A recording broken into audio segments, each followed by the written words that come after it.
Hi, everybody. This is Kat, and you are watching Passion Project. And today I am very excited to share that I have the comic creator, Ho-Che Anderson. He is the author of the graphic novels Godhead and King, his graphic biography of Martin Luther King. His latest book, the horror thriller Sand and Fury, is currently in development and making its way to the big and small screens. So let me bring him on for you. Welcome, Ho. Hey, Kat, how are you? I'm good. I'm so glad to finally have this chat with you. I've been so excited since the news about your book, which you get to tell me all about. So welcome to the show. Thank you so much. Thank you for inviting me. I appreciate it.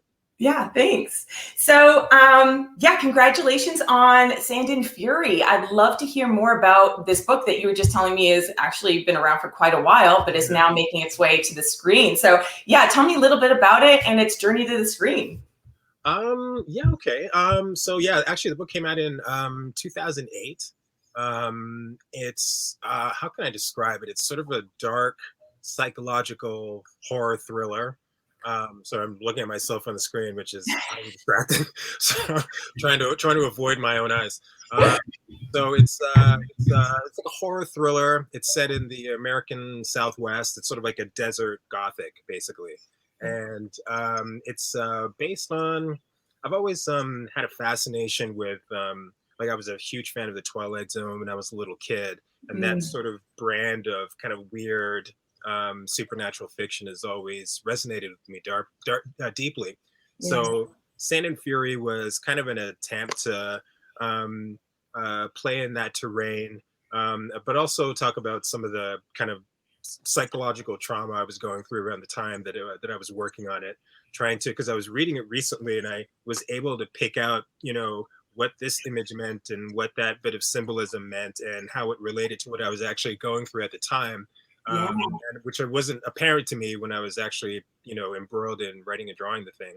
So anyway, so it's a story of a banshee basically who comes back to life and is kind of caught up in an adventure in a small town with a monster who seeks to take her powers away from her. Cool. Yeah, when I read what it was about, I was fascinated that you chose a female protagonist. You know what? That's something I've done often in my storytelling. I'm very kind of conscious of voice appropriation, so it's always something I go to with a little bit of trepidation. But at the same time, the men are 50% of the population, but our stories have dominated, throughout the ages. So it's nice just to be able to throw that aside and try to inhabit the skin of somebody else and try to, empathize and understand a viewpoint that is not necessarily my own by birth. Yeah. And so in having a female character as the central, the lead, were there things that you wanted to explore consciously? Because I know you're saying there were things that were coming up for you subconsciously. What was it like driving, or what were some messages that you wanted to get across, or what was your intention with it? That's a good question.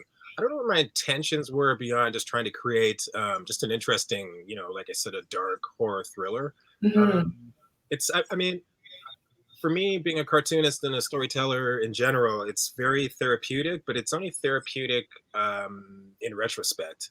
It's only after the fact that I'm able to, kind of look back and realize what I was trying to say, or maybe not even what I was trying to say, but what was revealed through the work itself. So I'm not sure that I could answer that on a one-to-one level. I meant to do this or meant to do that. It's more a little harder to kind of pin down. And so, do you plot everything out from the get-go, or it's just like you just get up in the morning and whatever comes out ends up on the page? Like, what's your process? Actually, that's interesting. Usually I'm very meticulous in my planning. It's a lot of notes. It's a lot of walks and thinking. It's a lot of research, and then it's outlines and more expansive outlines, and then a finished script, and like an actual words on paper script. Not every cartoonist does that. But for Sand and Fury, that was a weird beast. I had just made a bunch of cash from working on a project, and I had enough money that I didn't really have to do anything but sit on the couch for like a year. Ooh, So, that's so nice. it was nice. It was a rare moment in my life. It'll probably never happen again, but it happened then. And I thought, what do I want to do? And for whatever, I'd been thinking about this story for a while. Just not in any concrete way. Just it would be interesting if maybe at some point, if I return to this material, I might do this, that, or the other, because Yeah. it had been a short story before the finished book. But Oh, wow. and so I remember I woke up on a Monday morning. I was sitting on my couch. I suddenly got this inspiration for the book. I immediately started writing, like just right there. I didn't plan it out. I thought, you know, what'd be cool. This scene would work. This scene would work, and then this scene would work. And a week later, I had a finished script in my hands, Wow. which has never happened before. And it was usually when you go from planning something out so meticulously, there's a safety net there. But this time, just sort of flying by the seat of my pants was actually one of the most rewarding and exciting writing experiences I've ever had, because when a twist or turn would happen in the story, it was not something that I had foreseen. It was always something that kind Mhm. of happened in the moment, which Mhm. is incredibly exciting for a writer, you know, Yeah. to be gifted with these moments. I figured if I was excited and surprised by something, that would have to translate to the reader. So Yeah. yeah, that was a unique. I've not had that experience since, but I'm glad that I at least got to have it this one time. It's really cool just hearing your process because I'm hearing like it was a short story and it was a script, and I'm not hearing like we just started drawing right away. So, is your first sort of brain dump, for lack of a better phrase, is it to go to story mode or to go to script mode? Yeah, for me, it's always you know, I'm an art lover. Needless to say, images are highly you know, very important to me. But without, I mean, I'm a storyteller, so without a story to back it up, they're just pretty pictures. Yeah. I need to have the meat, so it always comes from the characters, the situations that they're in, and Mhm. I'm always trying to look for uh, what is the psychological meat that I can kind of that I can delve into. Mm. You know, it's like to have like a story that actually resonates. You know, Yeah. Yeah. And I had an idea for a graphic novel I was exploring with a friend at one point. So I did a little bit of research and I started picking some up because I mean, I had read comic books as a kid, but I hadn't really delved into graphic novels. right. And it really blew my mind. Like when I started thinking, trying to think about the story and how it would look on the page, it really is like getting in the director's seat. Like, where's the close up and what's the angle? Like, it Absolutely. was mind blowing. I had never appreciated the comic form that Well, way. the other thing about let's just talk about being like an artist specifically Yeah. is if you want to make a comparison to filmmaking, not only are you the director, you're also the cinematographer, you're the costume designer, you're the editor, you're the Yeah. production designer. You kind of have to take on the entire the responsibilities of an entire production if you're a Yeah. comic book artist. So it's a serious job. It really is. Did you grow up wanting to do this? Was this what you were fascinated with as a young boy? Yeah, I'm one of those people who kind of I've been very one track my entire life. I got into storytelling through Star Wars when I was Yeah. first run as when I was a child. And that opened the door to storytelling in general, to visual storytelling, which is like my true passion, Mm. and to science fiction and the idea of world building. Yeah. All of those things kind of have just been obsessions with mine since I was a child. So I feel very fortunate in that I had this ridiculous dream, which nobody, including members of my own family, you know, believed was a viable dream. And I've been able to actually, you know, make something of a career and you know, pay some bills through doing this work. It's kind of Yeah. extraordinary. Oh my God, there's so much there I want to explore. I'm like pin, pin, pin, pin, pin, pin, pin. And but so you mentioned like it was, unthinkable growing up in your family, like this was a viable career option. Yeah. Is that something you struggled, or you were just like so determined? It was just like, this is happening. I don't care what anybody thinks. Or did you have like a plan B? I'm gonna go study, be a doctor, but this is gonna happen in the background. You know what? All of the above. Yeah. I was discouraged by, well, let's put it this way. When I was a child, the family was very encouraging. Yeah. I think though at a certain point they expected me to kind of grow out of it and do something that an adult would do. That Yeah. never happened. And then there was like a bit of resistance. But at that point, I've always been that kind of person that's like, I respect you and I would prefer you to be on my side if possible. But if you're not on my side, that's okay. I'm gonna do what I have to do. Yeah. Uh, so there was never a point where I thought maybe I should come up with a plan B. Yeah. However, I mean, later on in my career when things weren't going so great and the bills weren't being paid, I definitely considered a plan B. There have been many times where I've uh, turned my back on this career. I had some corporate jobs. I went back to school for a long time. I was thinking about becoming a lawyer for a while. I was thinking about joining the military for a while. There's a bunch of stuff that I thought like it was so painful to continue down this path because I'd Mm. hit a brick wall that I thought, oh, yeah, maybe what they were saying to me when I was younger, maybe I should have listened a little closer. But every attempt to pivot into something else, it's like a Michael Corleone situation. Every time I thought I was out, they kept dragging me back in somehow. So at a certain point, I stopped fighting it, and I was just like, Yeah. I'm in it for the long haul, come what may, sink or swim. I'm just gonna do what I do. Yeah. I love that. That's awesome. And you also have experience with filmmaking. Yes. Um, So, yeah, yeah. Tell me about that. Yeah, well, like I said, Star Wars was kind of was the granddaddy for me when I was a child, and Mhm. my first inclination was to make movies. Mhm. Um, but there was never I didn't know anybody with a camera. The world of filmmaking is so Byzantine that it's trying to get it. It seemed like when you were a child, the thought of breaking into that world is impossible. Yeah. So even though it was like a secret obsession, I never really attempted to pursue it.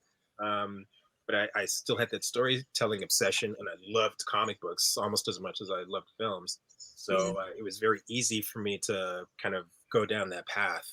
I'm glad I did. I'm proud of my comic book career. Done some good work, and hoping to do some good work in the future. But Mhm. never got over my movie obsession, like ever. So at a certain point, I was like, dude, you're not getting any younger here, man. If you want to see if you have any, business doing this stuff, now's the time. Yeah. So I started making short films with a friend of mine who's also had similar filmmaking ambitions. He had directed some short films, and he was kind of my first sort of filmmaking teacher even though I was directing this project that we were working on, I really relied on him just to show me as a guide. Yeah. We made it like a 20-minute movie. I loved the experience. And I loved going from being a solitary creator, which I enjoy because you don't have to tell a story by committee. You can Yeah. mainline your obsessions onto the page. That's Yeah. fantastic. But it's also great to break out of your shell and go and work with other human beings and have a community of people who are telling a story. That Mhm. whole idea of a mutual endeavor is highly satisfying in a way Mhm. that comic book storytelling, as much as I adore it, is not satisfying. It's just they're different experiences. Yeah. So I very eagerly went to film school and joined a community of like-minded misfits and been trying to like just keep a foot in both worlds Yeah. ever since. I really just I love being a comic book writer and an artist and making comics. Yeah. Fantastic. So Yeah, when I was reading your bio, it really resonated. I'm like, this is like the male version of me, but with the less film experience. Because like that's I wanted to be a film director, and I was like, that's not going to happen. And even totally. my first book came out of this. It came out as a script first, and then I was like, well, I got this is not going anywhere, so I turned it into a book. You know what I mean? So I love your trajectory. And now you're talking about like going from a lone project to collaboration. What does it feel like with you? Are you handing over Sand and Fury for other people to develop? Are you involved in the development of it to screen? Yes, I'm gonna write and direct. I'm actually co-writing with this one. I I decided, since it was like a female-based story, it'd probably be better if I got like a female co-writer to work me on this one. Uh, Cool. so we're actually, I'm just as soon as we get off the line here, I'm going to go back to working on the outline for the movie.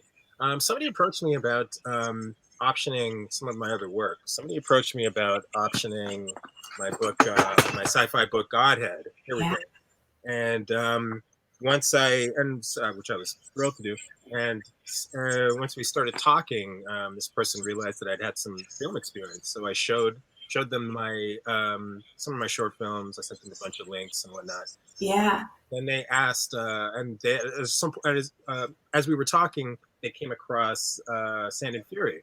They wound up buying it on Amazon, and we were talking about developing another film project Yeah. because these people like my work, and and we were working on another project, and there was a complication. It's not really interesting to get into, but we had to kind of pivot from the first project we were working on to Mhm. this other thing because the producer was just really fascinated by the book and thought Yeah. it was kind of an interesting way to tell a unique horror story. Mhm. So they asked if I'd be interested in switching over from this other project we were going to do to working on this one.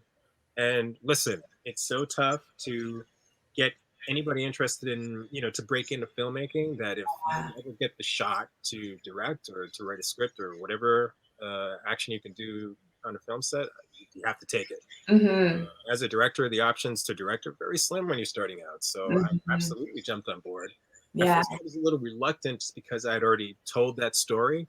But once Yeah. I realized that I didn't have to do a direct adaptation, that we could use it as a springboard to tell a new story, Ooh. um, then it was like full steam ahead. So I'm really Yeah. excited about where this one's going. I am a big fan of dystopias. So this moment is very interesting. Like, On your path. did I call this to being because I'm like, I don't actually want to live in one. I like reading about them. Guess what? You are. I hate to break it to you. So was that something that you were really into growing up? Was that like, well, you said the sci-fi genre, right? And world building and Yeah, world building specifically. Dystopias, not so much. I mean, that's part of it. And if a dystopian tale, came into my purview, of course I'd be interested in it. But I don't have like a special place for dystopias. Although yeah. it's interesting because I published a couple of books just recently, like ebooks, that were actually pitching. We spent the last couple of weeks pitching these things as a television series. And I published a thing called Stone and another book called Rizzo, and they are dystopian. It's like a 5 minute into Yeah. the future dystopian story. Um, we started working on this about a year and a half, 2 years ago, um, and when we did it, we were thinking, actually, we're going a bit too far. And then January 6th happened, and then we realized we didn't go far enough. So It would be a challenge these days. It really would. it's funny because the concepts like satire are starting to go out of line, or out of existence. Because how do you satirize Yeah. what is going on now? It's its own satire. It's pretty fascinating. Yeah. So yeah, Yeah. And speaking of like moments in history, like what we're living, so you wrote a biography about Martin Luther King in graphic novel form. What possessed you to take him on? a paycheck, I a job. love the honesty. That's all you're gonna get. Yeah.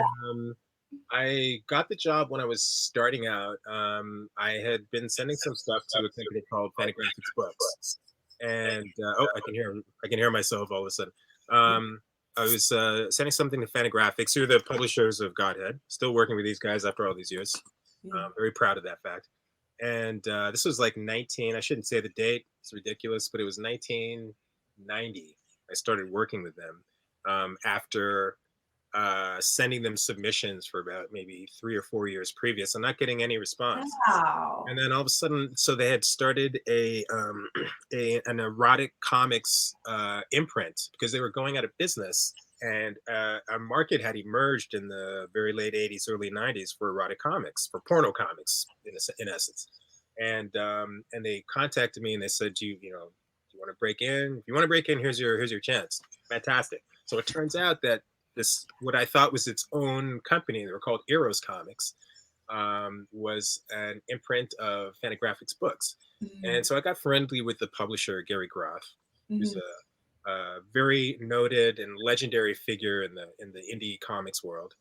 He's an incredible publisher, and he took a shine to my work. He could see it was embryonic, but that there was potential there.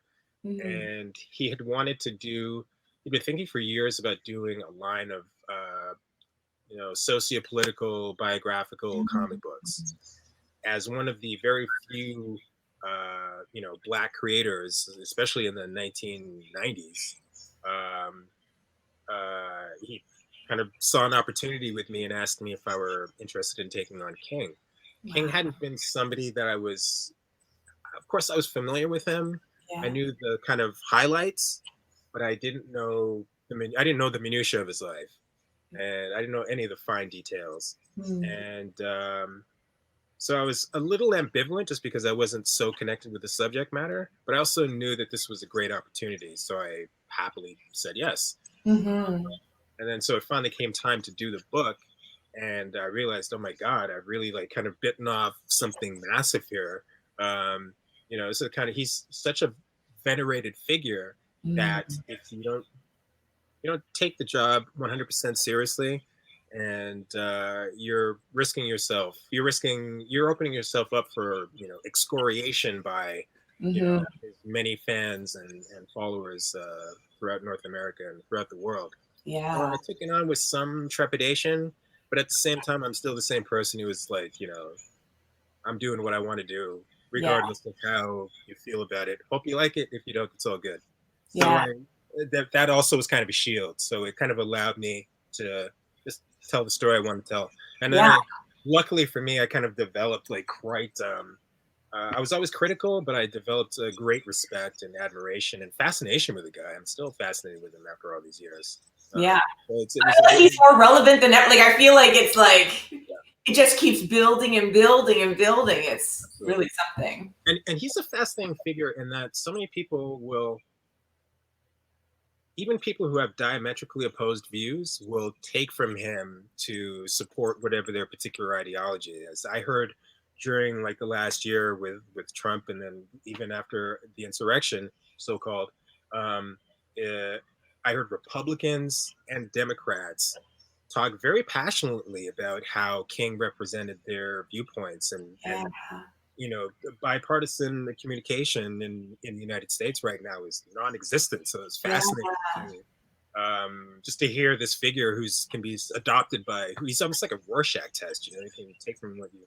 Yeah. Um, What did you learn about him, or what was I hear that you weren't like super knowledgeable about him at the time. You hadn't studied him yet, but and I feel like there's been so much on him since. Maybe people have a better understanding of him now than they I did hope back so. then, even. But yeah, what was one of a big takeaway or something that really resonated for you in that project?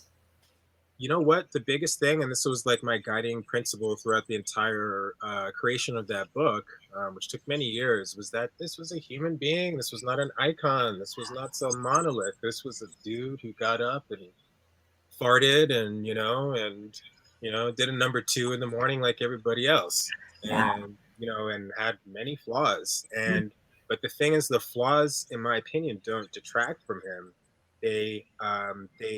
I've said this 1,000 times, I'm going to say it again. Mm-hmm. It's easier for me to relate to somebody who has very obvious flaws and yet is able to surmount them. Mm-hmm. He was a person plagued with every single flaw you and I have, and yet he was able to surmount them and achieve what he achieved and become the symbol that he became. So Mm-hmm. that to me was immensely compelling. Just that he was a real guy. He wasn't a saint. He was Mm-hmm. somebody who had an extraordinary moral compass, and he was the right man for the right time. He had a set of skills and a drive and a personality that moment needed. If he Mm-hmm. didn't exist, we would have had to create him. So Yeah. it's just so fortunate this person arrived on the scene when he did, and that he was there to arrive on the scene in the first place. Fascinating guy. I don't know what you feel about this, but I feel like we're ready for a new one.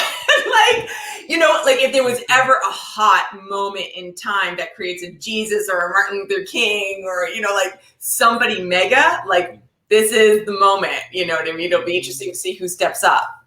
I could not agree with you more. Totally Yeah. agree. Yeah. And I want to chat with you. So, I'm glad you mentioned that. So, like, the world of comic book creation, I imagine it's a mostly white male thing. What was it like? And I even want to go back further than that, which is your name. Tell us about your crazy ass name. Oh, What's it like to grow up with a name like that? pain in the ass. It's a pain in the ass when I was a kid. It's a pain in the ass right to this second. It's a pain in the ass, but I'm stuck with it now. It's like maybe when I was a little kid, I used to get teased relentlessly. I still do, but I'm 6'3", and I'll kick your ass if you do. So that doesn't happen as much to my face. But when I was a little kid, that was not the case, and I used to beg my parents to that I could change my name, and they're Yeah. like, "No, you'll get used to it, or you'll grow into it, or whatever the hell."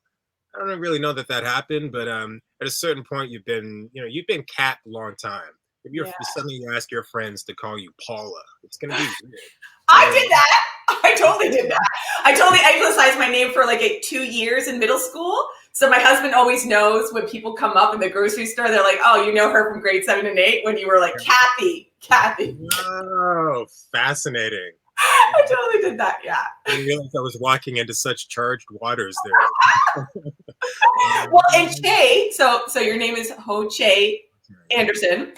And Che was kind of because he's from Argentina, so he's from where my family's from, and so Che was sort of like a nickname slash teasy name, like Che. So like even he like it has a legacy beyond you. You know what I mean? Like that was his teased name, sort of Oh almost. wow, well, that's Yeah, a beautiful name though. That name I like a lot. yeah. That He owned it, right? He owned it in the end. I thought about just going with Che, but it's like it's too late, man. I am who I am. I just got to live with the pain. Yes. You wear it as a badge of honor. So yeah, so this started early on, having an unusual name, maybe, like, so yeah, tell me about that journey. Like, yeah, was it a problem at all in the comic book industry, or just everybody was like, yeah, whatever, come join us? My name, or just being a black male in a white Yeah, industry? yeah, Probably. I yeah, mean, I never really had anybody come out and say it in my face. yeah, But I'm sure there was a lot of pitches that were rejected when they yeah. got a sense of who was sending in the pitch. I'll tell you one quick story. I remember I spent I, I was trying to develop a career as an illustrator, as in like a magazine illustrator, commercial illustrator for a while. And I had some success. I did it for a number of years. I did actually quite a few illustrations when I look back on it now. Hmm. But it was never like a sustainable career. It was just sort of one of the things that I was doing to try to put to try to put money in my and food in my plate. That's what I'm trying to Yeah, say. This was like in the mid to late '90s into the early 2000s, and then I gave up on it. But the point of the story is, I remember in the first like year or two of me starting to send stuff out, I was close friends with a guy named Scott, who's a fellow illustrator, and he had been in the room with an art director when one of my samples randomly came in. And I had done some illustrations about one of which was about had like something to do with the Harlem Renaissance, and there was no anger involved in this. It was just depicting, yeah. scenes from the Renaissance, Harlem, 1926. Oh, And cool. apparently, the art director looked at that stuff and said, "Too much black rage." Shut the portfolio and put it aside. There's Yeah, no rage in the thing. It was just the black people enjoying themselves on the street. yeah, So just being a black person in this field, I mean, it's a political thing, yeah. unfortunately, and then people will make assumptions and cast you aside sometimes without giving you fair representation. But that's cool. Yeah. Anyway, And I wonder, like, is there a misunderstanding around, and I feel like the people who hold the power that make the decisions, I feel like, do they even know the market really? Like, do they underestimate the hunger for the content that you're going to put out? You know what I mean? Like, I wonder about the market reception yeah. Yeah, I think so. I mean, I think some publishers are afraid because sometimes when you have like, women or people of color in your stories, folks quote unquote folks, I think we know rich folks, they get upset. We don't want any women in our stories. We don't want any people of color in our stories. We Yeah. want everybody just to be one thing. Yeah. And so I think there was some trepidation on the part of some publishers, but I Yeah. think that that is self-limiting, and that even though for whatever reason there's going to be, there might be some backlash from a certain segment, I think you're also leaving money on the table just by Yeah. ignoring people who have money that they want to give you to get some glimpse of themselves. Yeah. And that's not to exclude any other race. That's not to say they can't, it's just that they want to see themselves as well. That's all. Yeah. So I think if you're smart, just take a chance on this material, and it might pay dividends that you didn't foresee. But Yeah. listen, I cannot complain. I'm doing fine. Yeah. Got a lot of work I'm doing these days, so things have, you know. Did I remember when Black Panther came out, that was a huge deal, especially like my son's younger with his friends. It was so exciting to see that on the big screen. Did you see all of a sudden people were like, we want black comics, we want black superheroes? Like, was there like a increase in demand? Did you see that? Maybe a bit. From people, business people. Maybe a little bit. I think so, probably. I mean, I didn't. That is a great question, because I was starting to get a sense that there was like a slight change in the year before Black Panther came out. Yeah. I definitely think it's like we're living in like a post Black Panther world. That's for sure. Yeah. So that's a good question. I'd have to give that some thought, to be honest with you. Yeah. It's just like I said, I feel like the audience is ready before the people who hold the purse strings, you know what I mean? And it takes something like that where they go, oh, there's a demand. Okay, now we're ready to like pay out. You know what I mean? And the thing is, though, there's certain the rules aren't fair, because Black Panther was a phenomenon. It was an incredible film. Not every movie is going to be Black Panther. Yeah. Like some films with people of color and made by people of color are not going to be good. You know what I mean? Like, that's what happens. So, but it's one of those things where if unless the work is exceptional, it doesn't always get the respect that it deserves. Sometimes it has to achieve and succeed above and beyond for it to get the same level of respect that other work will. I'm not saying that's true across the board, but I'm saying that does tend to be a reality. So yeah. And did you have a favorite superhero growing up, or was it Star Wars, really? I was a Star Wars guy. Actually, you know what? I did have a favorite superhero. The one superhero character that I've always loved and I've always actually wanted to work on is Superman. I was just like that character. He's so optimistic, and he's like got that big red and blue suit. He's cool to me. And I was fanatic for the movie when I was a child. I was 8 years old when Superman the movie came out, so it set a bomb off in my mind. So I was that character, but I've never really been like a character-based person. I'm more I care about creators. So X and Y creator are working on whatever character. I'll follow them to that character. Yeah. I don't really care about characters that way. Yeah. It's fascinating. Like, I just find like the whole comic superhero revolutionary name, I'm just like, there's something there. Do you have a vision, a dream project, a dream character, or dream hero, or something that you'd want to bring to the screen or to the page? Well, Superman, I wouldn't mind if I ever got the opportunity to write a Superman story. That would be pretty cool. I pitched DC on one some years ago, and they couldn't show me the door fast enough. But not really. For me, the dream is just to be able to work in the art form that I love so much. That's what I really want to do. Right now, I mean, I'm lucky. I'm working with Marvel on some stuff. I'm going to be doing a mini series for them. I'm hoping to get to it by the summertime. So that's the dream for me. Like, I'm just getting to work with those guys that I read those comics when I was a child. It's if you're in the comic book storytelling realm, Marvel, DC, those are the two. You're going to get the biggest audience with those people. So it's if you want to communicate through your storytelling, they're a good place to communicate. Yeah.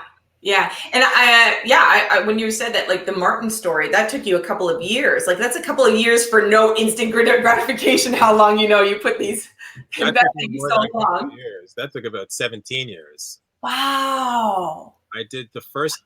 That was a 3 volume project initially. I did the first volume. It took me about a year.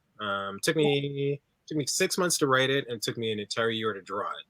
And Wow. then I got busy between volume one and volume two. So volume two ended up taking like 10 years, and then I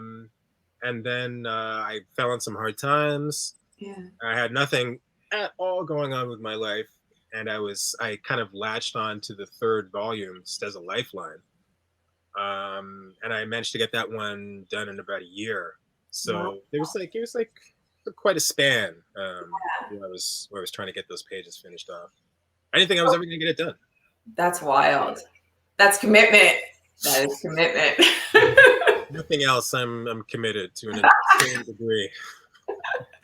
So when will Scream Sand and Fury get to the screen? As soon as possible. We're working on the outline now. I'm hoping to have a first draft of the script finished by the end of April because we have deadlines that we have to meet. And then it's going to be a while. Hopefully in about 2 years. That's Yeah. usually the pipeline for these things. Yeah. Yeah. And yeah, I mean, I guess everything's on Amazon these days anyway. I just think we miss the comic book store so much. Like that's our weekend thing with the kids. So it's like, oh, I can't wait for those comic book stores to open and be able to browse shelves again. And I know, right? yeah. And I miss that a lot, but I also miss going to the movies. God, Yeah, that too. That too. the last movie I got to see was Tenet, and it had been months since I'd been in a cinema last, and it was magic, man. It was so great. Well, The Weeknd, the performer, who's also from Toronto. You're from Toronto, right? From Scarborough. Yeah, so, The Weeknd, like I liked The Weeknd, and then I didn't like The Weeknd anymore. And then, to watch him at Super Bowl, it really was powerful for me, Okay. because I just missed performance so much. I missed the museums, the art galleries, and it was like, I just really loved that Super Bowl performance. It blew me away. It was transcendental. It was powerful for me. Man, Yeah. I wish I'd seen it. I didn't Oh, actually. it was so great. It was just what we needed in this moment, and it was just a reminder for me of how important and powerful art are, And I'm reading so Dystopia. Speaking of that, I'm reading Station 11 right now, which also comes from Toronto. It's also set in Toronto. I've heard of that. What is that? It's about a pandemic, a flu pandemic. Oh, that's right, the pandemic novel. Yeah. And I don't want to ruin it for anybody, but it comes out of Toronto, Canada. And it's about a traveling caravan, and they perform Shakespeare. And on the caravan, it says, because survival is not enough. And I don't even think I read that until after the Weeknd performance, but I'm like, yes, survival is not enough. This climate, this moment, survival is not enough. And that's why we need art. And that's why we need music and dance and all of it. So thank you for contributing to the greater purpose of us being here is not survival. I absolutely agree. And just to piggyback off your point, it's also just to have some togetherness, man. We're animals. Yes. We're living these solitary Zoom-filled lives, Yeah. I miss being with other people. Yeah. Well, I'm so grateful I got to be with you today. This is so much fun. We get to have a coffee when everything opens up again. Absolutely. Thank you, Ho. Thank you so much for being on this show. It was really a pleasure, and good luck with everything. And I can't wait to just see it all come to fruition. It's amazing. Thank you so much, Kat. I really appreciate it. Thank you. Nice to see you. Thanks. Bye now. Bye.